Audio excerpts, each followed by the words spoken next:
রংপুরের হারাগাছে শুরু হয়েছে সেনাবাহিনী ও পুলিশের যৌথ মাদক বিরোধী সাঁড়াশি অভিযান। বৃহস্পতিবার রাতে এবং শুক্রবার সকালে অভিযান চালিয়ে ফেন্সিডিল সহ 4 মাদক কারবারিকে গ্রেপ্তার করেছে যৌথ বাহিনী। হারাগাছ থানা পুলিশ জানায়, বৃহস্পতিবার সন্ধ্যা 7টা থেকে রাত 9:30 পর্যন্ত রংপুর স্টেডিয়ামে অবস্থিত অস্থায়ী ক্যাম্পের সেনাবাহিনী এবং হারাগাছ থানা পুলিশ যৌথ অভিযান চালিয়ে হারাগাছ থানাধীন সারাই মোদামদন গ্রামে মাদক কারবারি আবুল কালামকে আটক করে।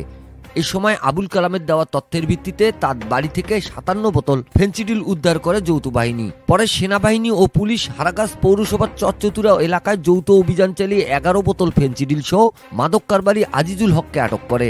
এছাড়া শুক্রবার সকাল 8টার দিকে সারাই মোদামদন এলাকা দিয়ে মাদক পরিবহন করে নিয়ে যাওয়ার সময় মাদক কারবারি হামিদুলকে এবং মাদক কারবারি এরশাদুলকে আটক করে যৌথ বাহিনী।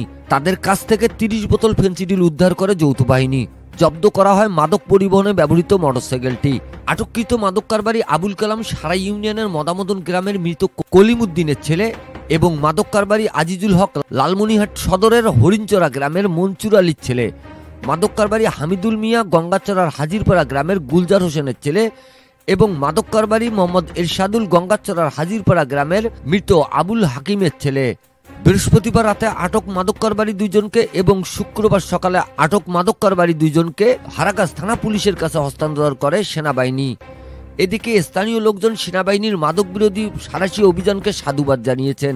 স্থানীয়রা বলেন, সম্প্রতি কয়েক মাস ধরে হারাগাছ থানাধীন বিভিন্ন এলাকায় এবং হারাগাছের কোল ঘেঁষে গঙ্গাচড়া এবং লালমনিরহাট সদরের তিস্তা চরাঞ্চল গ্রামে মাদকের কেনাবেচা বেড়ে গেছে।